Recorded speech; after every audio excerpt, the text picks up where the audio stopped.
Hey everyone, it's Daniel, bringing you guys in our packet tracer lab walkthrough, and today we're going to be going over extended ACLs scenario 3.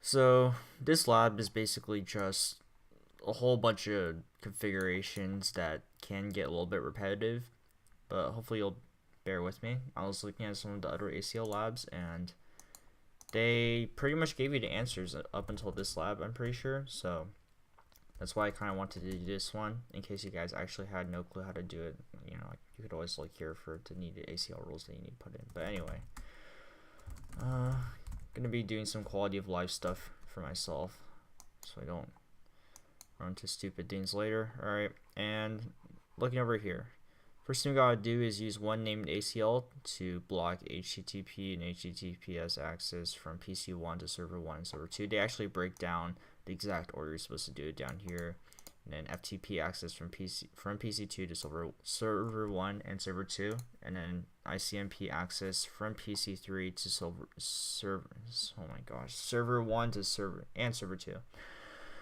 So if I can pronounce server correctly once, that'd be nice. But anyway, the named ACL you're gonna have to be using is gonna have to actually be called ACL, otherwise it will not interpret. The scoring engine, that is, will not actually interpret your whatever ACL as being the correct one if it's not called ACL, which is kind of weird in my opinion, but I guess they have scoring complications. So be sure to call it like all caps ACL for your named ACL.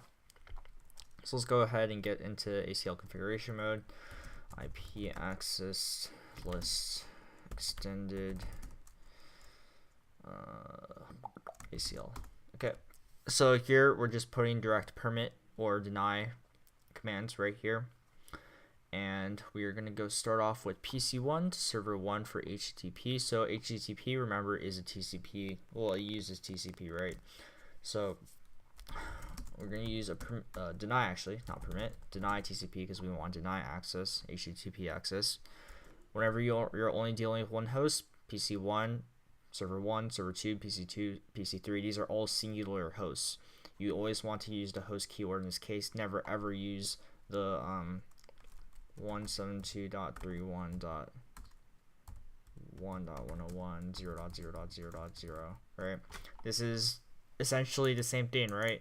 Except it's a really bad form. You only want to use this really when you're dealing with networks that you have to, it's not just one host you're dealing with. You have to deal with like the possibility of multiple hosts in subnet that want to connect.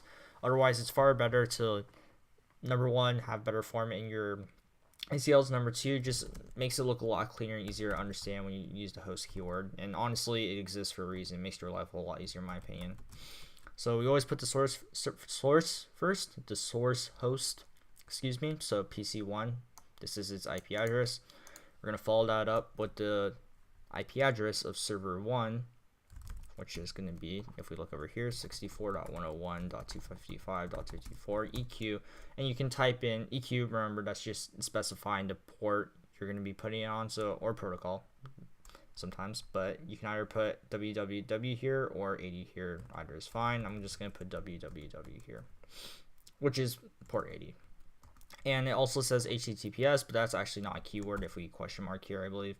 But if you don't know what the port number for HTTPS is, it's actually 443. Quick facts, and we are done with this. The first part, at least. So now to do server 2, let's just copy your previous command. So all I did was just go back to my first configured rule in my ACL. And instead of putting a 101, I'm going to change this to server 2's IP, which is going to be 103. I'm going to do that for my second rule. Just going to change this to 103. You're going to press enter, and bam, we're done with all 4 rules. Don't make it hard on yourself by retyping it. It's honestly a lot faster to just use command history. It's very handy for situations like these where you have very repetitive typing. So here we're going to deny PC2 access to FTP services. So again, using the deny keyword, FTP also uses TCP. So we're going to put TCP here, and then host. Well, now we're using PC2's IP address, so we're still keeping in the host keyword, but we're going to be putting in the IP address of PC2 in here. And we're going to follow up with the destination host of the first server. So server 1, 64.101.255.254 EQ FTP.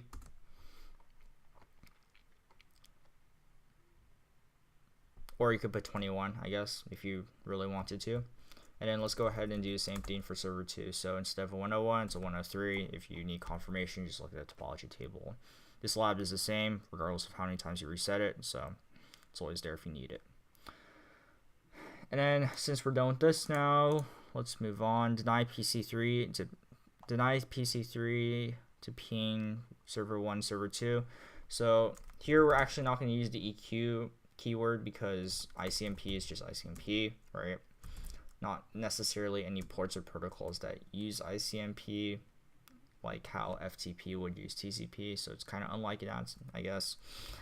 But yeah, just keep it simple, guys. Don't freak out about having to use EQ every time because you're not going to have to, for examples like ICMP.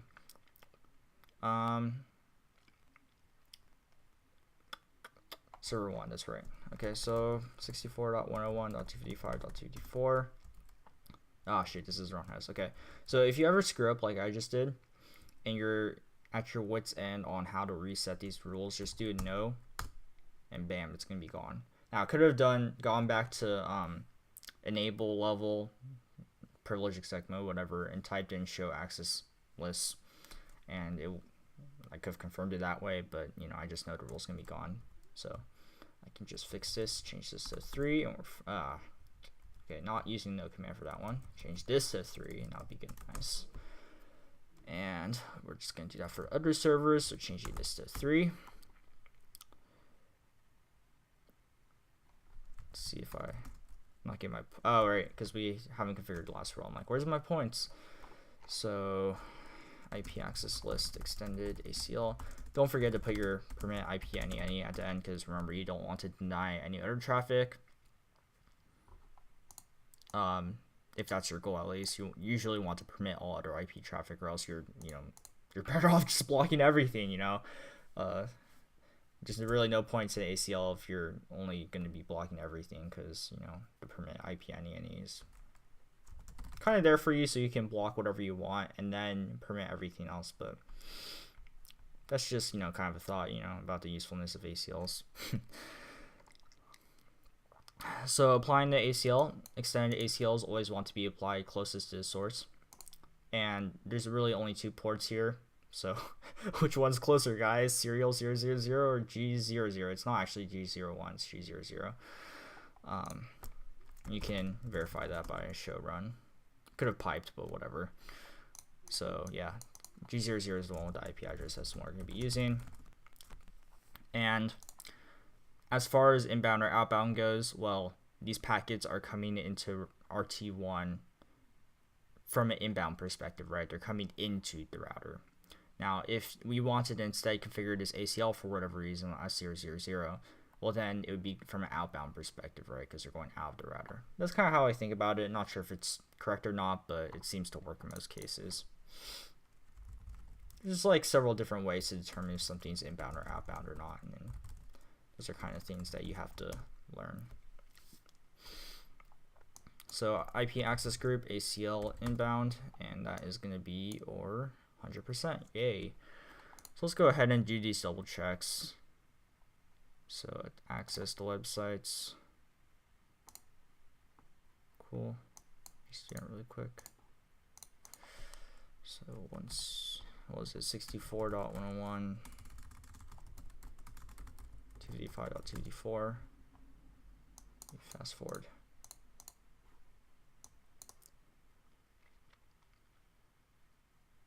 And that should be what's happening. That should be happening, right? Because we denied access, so there should be a request timeout because they failed to get to their destination. The HTTP packets and the HTTPS packets would have failed to get to their destination. Fast forward it again.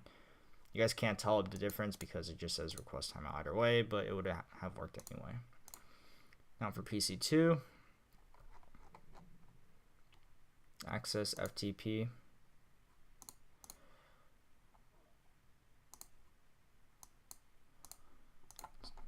This is the more dry part, but again, very important to verify if your configurations are correct or not. So FTP 64.101.2.2.4. Okay. I don't know what the username is. Okay, Cisco. Alright, and this should have worked right because we quit. Okay. And this should have worked because we didn't deny FTP access to PC1, so this is working as intended. Okay, so this should work as well, and bam, we're good with this. So FTP is fine, and pinging the servers, so let's try that. Again, this should work because we didn't deny access. Good. And let's go ahead and go to the other one. Didn't change the IP, and bam, it works. Okay, so cool, we're done with this one. Let's move on to the next one. So on this one, what should we be thinking?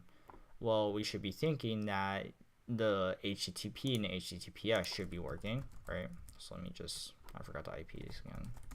Okay, there we go. Never mind. Don't forget.